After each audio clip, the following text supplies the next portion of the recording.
आपल्याला आपल्या शरीराचं आरोग्य टिकून ठेवायचं असेल तर आपल्याला आपल्या शरीराचं गणित समजलं पाहिजे. म्हणजेच काय, तर आपल्या शरीरात जो दोष कमी झालेला आहे तो दोष वाढवायचा आहे आणि जो दोष वाढलेला आहे तो दोष कमी करायचा आहे. या दोषांचे वेगवेगळे गुण असतात.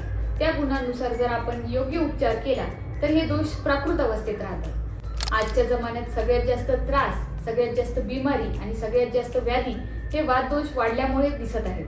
जोपर्यंत हा वाढलेला वात प्राकृत अवस्थेत येत नाही तोपर्यंत आपण कितीही उपचार केले तरी त्याचा फरक पडत नाही. वेगवेगळे हेअर प्रॉब्लेम्स, वेगवेगळे स्किन प्रॉब्लेम्स, पाचन विकार, महिलांमधले हार्मोनल समस्या, पुरुषांचे वेगवेगळे आजार हे सगळे वातदोष बिघडल्यामुळे होत असतात. 5 गोष्टी मी तुमच्यासोबत शेअर करणार आहे ज्यामुळे तुम्हाला लगेच लक्षात येईल की तुमच्या शरीरातील वात बिघडलेला आहे. त्याचबरोबर त्यावर उपाय काय करावे, आपल्या आहार विहारामध्ये काय बदल करावा, लाईफस्टाईल चेंजेस हे सगळं आपण बघणार आहोत. त्यामुळे व्हिडिओ हा शेवटपर्यंत पाहत राहा. नमस्कार, मी डॉक्टर माया गायकवाड. तुमच्या सगळ्यांचं माझ्या या चॅनलवर मनापासून स्वागत. वायूच्या 5 प्रकारापैकी सगळ्यात महत्त्वाचा प्रकार आहे तो म्हणजे अपानवायू. अपानवायू बिघडला तर आपल्या शरीरात गॅस, ब्लोटिंग, पचनाचे वेगवेगळे त्रास, महिलांमध्ये मासिक स्त्राव हा कमी किंवा जास्त होणे, त्याबरोबरच गुल्मविकार, पोटात गोळा फिरल्यासारखं होणे, कंबर दुखणे, पाठ दुखणे, त्याचबरोबर पुरुषांमधील वंध्यत्व, त्याचबरोबर स्वप्नदोष, सगळे विकार अपानवायू बिघडल्यामुळे होत असतात. दुसरं सगळ्यात मेन कंप्लेंट असते ती म्हणजे कॉन्स्टिपेशन. जेव्हा आपल्या शरीरातील अपानवायू बिघडलेला असतो तेव्हा प्रेशर येत नाही, पोट पूर्ण साफ झाल्यासारखं होत नाही, त्याचबरोबर मल सुद्धा हा कडक तयार होतो. जर तुम्हालाही असा त्रास होत असेल तर तुमच्या शरीरातील वात दोष हा वाढलेला आहे. तिसरं महत्त्वाचं लक्षण वाताच्या चलगुण वाढल्यामुळे होत असतो. यामध्ये सध्याचं ओव्हर थिंकिंग, स्ट्रेस, डिप्रेशन, अस्थिर मन, फोकस व्यवस्थित नसणे, झोप कमी असणे, स्वप्न जास्त येणे, हे सगळं मन व शरीर अतिचंचल झाल्यामुळे होत असतं आणि या चंचलतेमागे वातदोष कारणीभूत असतो. चौथं महत्त्वाचं लक्षण आहे एक्स्ट्रीम ड्रायनेस. यावरून क्लिअर कळतं की तुमच्या शरीरातील वातदोष हा खूप जास्त वाढलेला आहे. ड्रायनेस म्हणजे सुरक्षता वाढल्यामुळे वातदोष खूप झपाट्याने वाढतो. त्यामुळे आपलं हेअर्स ड्राय होणे, हेअरफॉल होणे, स्किन ड्राय होणे, वेगवेगळे खाजेचे त्रास होणे, स्किन ड्राय होणे किंवा लूज पडणे, त्याचबरोबर पिगमेंटेशन किंवा डार्क स्पॉट्स हेही दिसू लागतात. वृक्षता खूप जास्त वाढल्यामुळे ओठ सारखे फुटत राहतात, टाचांमध्ये भेगा पडत असतात, त्याचबरोबर इंटेस्टायनलमध्ये सुद्धा खूप जास्त ड्रायनेस वाढतो आणि त्यामुळे सुद्धा मल कडक तयार होतो. 5वं महत्त्वाचं लक्षण आहे भूक व्यवस्थित न लागणे. वातदोष वाढल्यामुळे विषमागणी होत असते.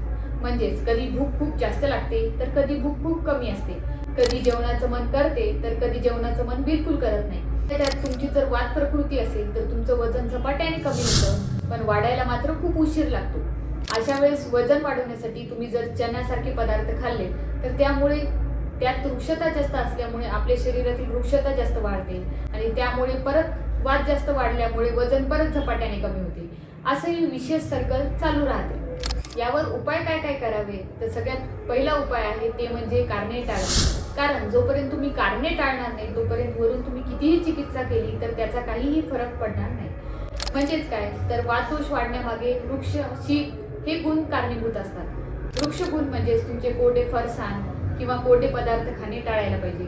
शीतगुण वाढू नये यासाठी तुम्ही अतिथंड पदार्थ, कोल्ड ड्रिंक्स, आईस्क्रीम, फ्रीजमधील वस्तू खाणे टाळायला पाहिजे. त्याचबरोबर गरजेपेक्षा जास्त व्यायाम, गरजेपेक्षा जास्त जिम एक्सरसाइज, गरजेपेक्षा जास्त धावपळ करणे हे सगळं अवॉइड केलं पाहिजे.